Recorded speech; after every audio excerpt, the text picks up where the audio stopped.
こんにちは、鷹の目工作室です。これはいつも使っている旋盤のバックプレートの半製品です。D14 のノーズスピンドルと結合するように、このカムロックのスタッドまで加工された状態で売られています。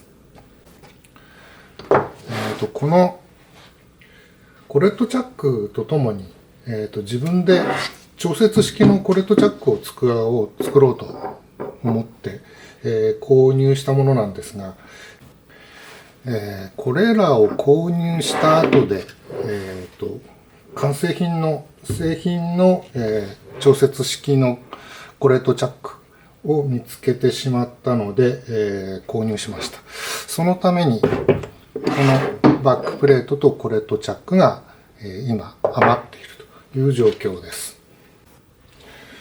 こちらのコレットチャックについては別動画で紹介していますので、概要欄にリンクを載せておきます。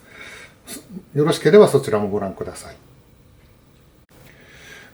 またこちらにあるのは一回り小さい旋盤用の補修用に購入した、チャックたちです。これは、もともとついていた三つ爪チャックなんですけれども、これのバックプレートはですね、元のオーナーがこのレジスター部分をヤスリかなんかで広げようとしたようで傷がついています。それと、私がチャックボディそのものを、傷めてしまったようで、爪の動きが渋いので、今回は思い切って新しいものに交換しようと思って新しいものを購入しました。このチャックの状況と修復の試みについては別動画の方で紹介しています。こちらも概要欄にリンクを載せておきますので、よろしければご覧ください。これらめいたチャック類を旋盤で使うためにはバックプレートを作る必要があります。ただ、この補修用のバックプレートを作ることについては、先の予定とすることにします。有給になっているこれらのチャックをいつもの、これをですね、これとかこれ、よっこいしょをこの余剰になったバックプレートと有給になっているこのチャック類ですね。これらをつなげて今の旋盤でも使えるようにしていきたいというふうに思っています。で、一般的にはバックプレートはそれぞれのチャック専用に作るというのが、そういうものだと思いますけども、余剰の資産と、廃物利用での、これを兼用にですね、することで、一石二鳥を、企みたいと思っています。チャックを固定するための穴位置の確認から行っていきます。4インチチャックの取り付け穴の位置は、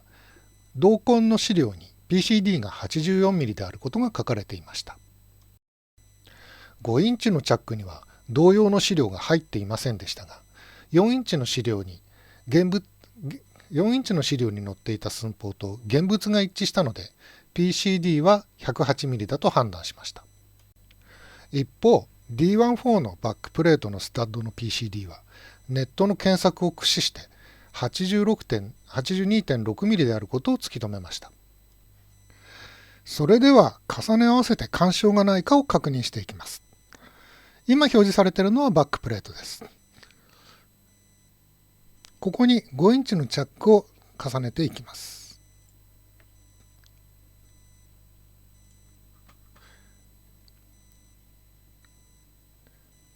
このプレートはもともと5インチのチャック用なので、特に問題はありません。さらに4インチ用のチャックを重ねていきます。チャックの固定穴の PCD とバックプレートのスタッドの PCD が近いので、120度ずらして配置しています。ここで懸念点が2つあります。1つ目は5インチチャックの印籠の直径が4インチチャックの外径よりも小さいことです。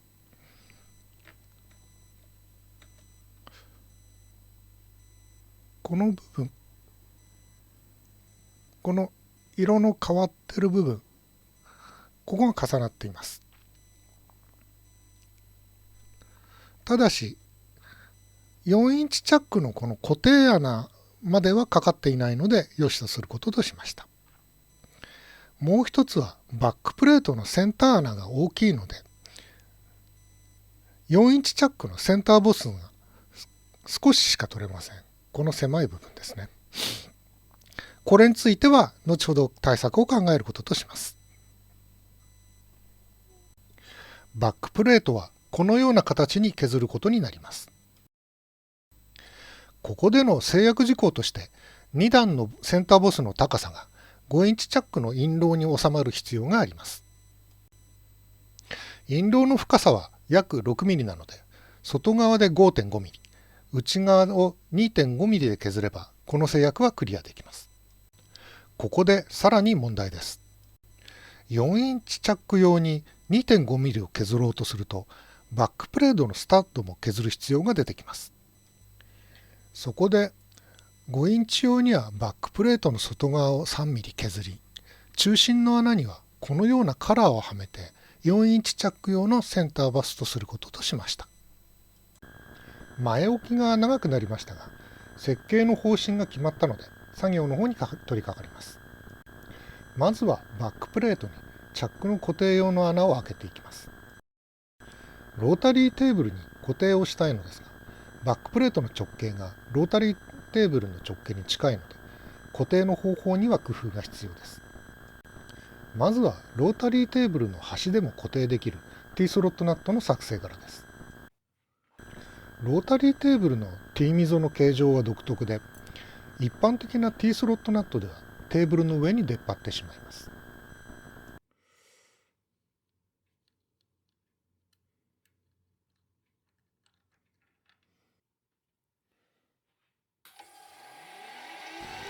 テーブルの端ギリギリのところで固定したいのと、細めのネジを固定に使いたいので、T スロットナットのブランクを加工していきます。ロータリーテーブルの中心はプライス板の原点と合わせてあるので、テーブルの空いているところを使って加工をしていきます。こんな時もう一台フライスが欲しいですね。まずは高さを削ってテーブルの下に収まるようにしています。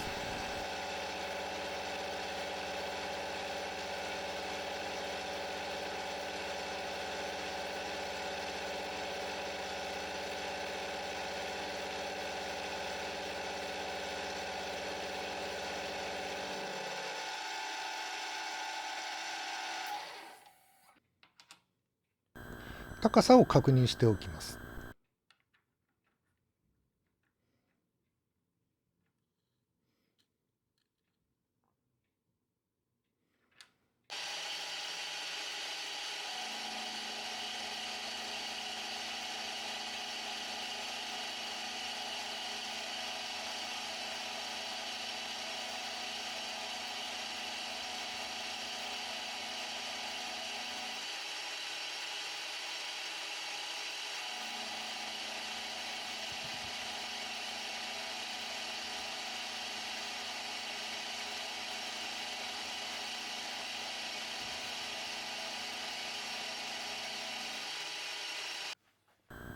続いてはネジ穴です。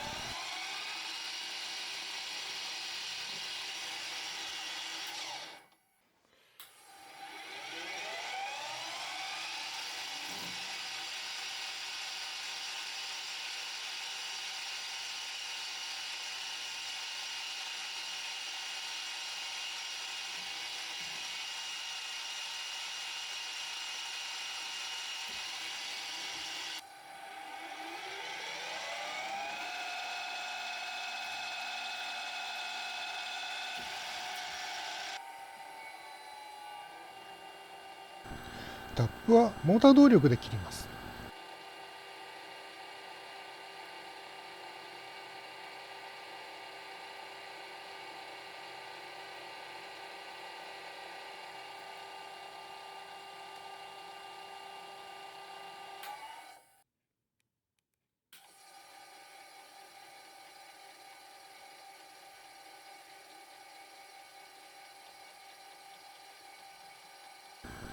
T スロットのネジ穴は正しくはナットの下側にわずかに不完全なネジ部を残してボルトが突き抜けてしまわないようにするものですが、使うときに気をつけることとして今回は全体にネジを切ります。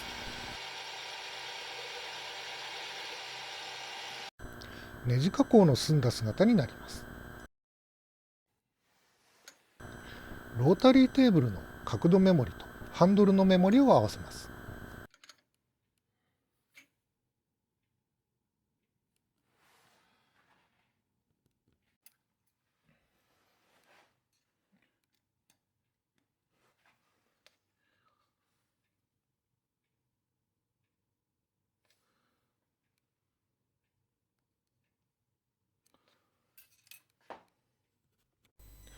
ロータリーテーブルを15度回転させておきます。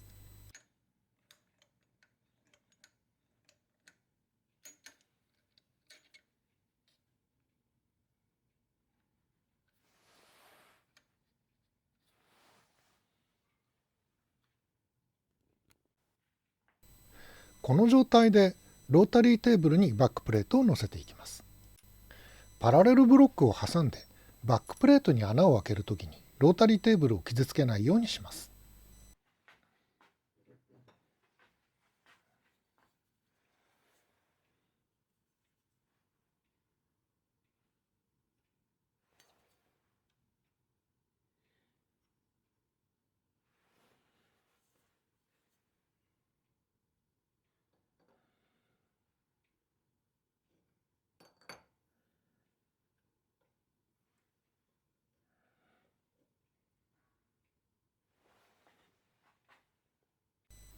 バックプレートのスタッドはロータリーテーブルの中心と X 軸方向で一致するようにします。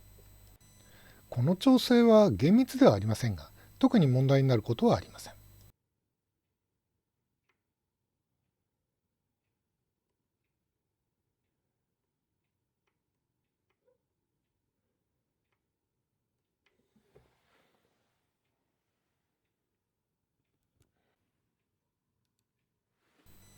スペーサーには別のパラレルブロックを使いました。ロータリーテーブルの大きさに余裕があればステップブロックを使うところです。このパラレルブロック、高さはちょうど良いのですが、長さは少し長すぎます。他に適当なものの持ち合わせもないので、この方法でいきます。普通のボルトを使うので、ボルトの頭の大きさに対して押さえ金の穴は大きすぎます。普通のワッシャーでは弱すぎます。そこでブラケットの切れ端を再利用して厚手のワッシャーも作ることとしました。大まかに余分となる部分を切り捨てます。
穴を広げるときにバイスで掴むので、反対側を平らにしておきます。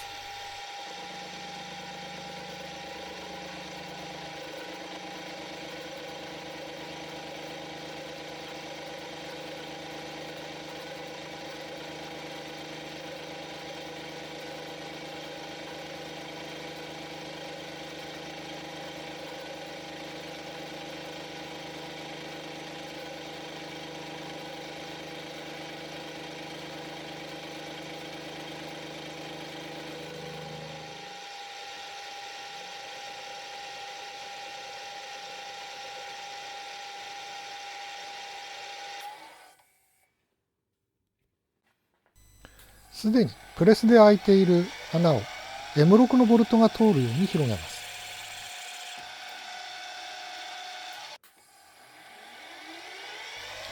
動画にはありませんが、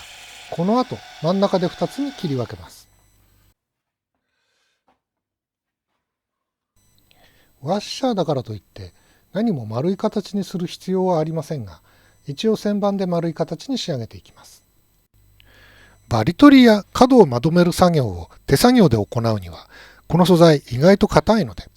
旋盤で丸くしてしまえば、面取りも旋盤で行えると考えました。雇いを作るのは面倒だったので、普通の六角ボルトを使っています。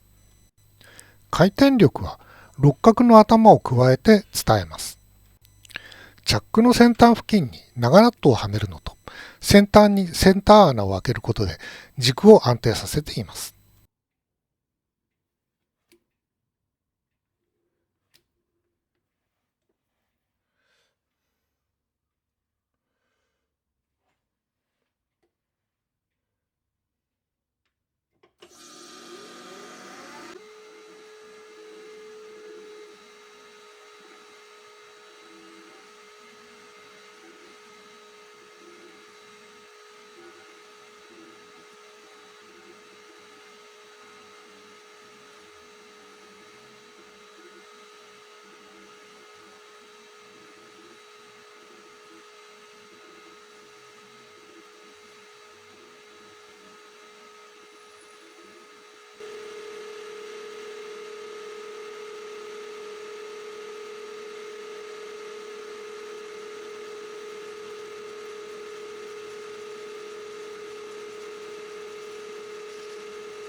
丸くなったら1枚ずつ面取りをします。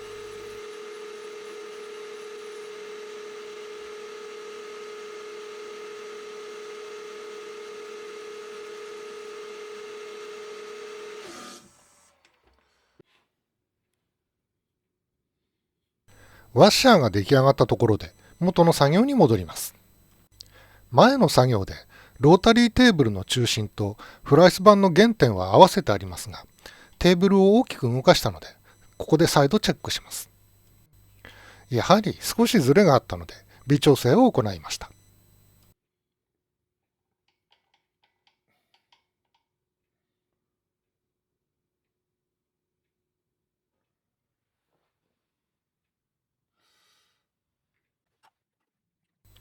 ロータリーテーブルの中心があったところでバックプレートの中心を調整します。バックプレートの中心の穴はスピンドルノーズと噛み合うレジスターになっています。このレジスターを基準に調整をします。チャックを固定する穴にはアロアンスがあるので厳密である必要はありませんが、これも修行と入念に忍耐強く調整をしていきます。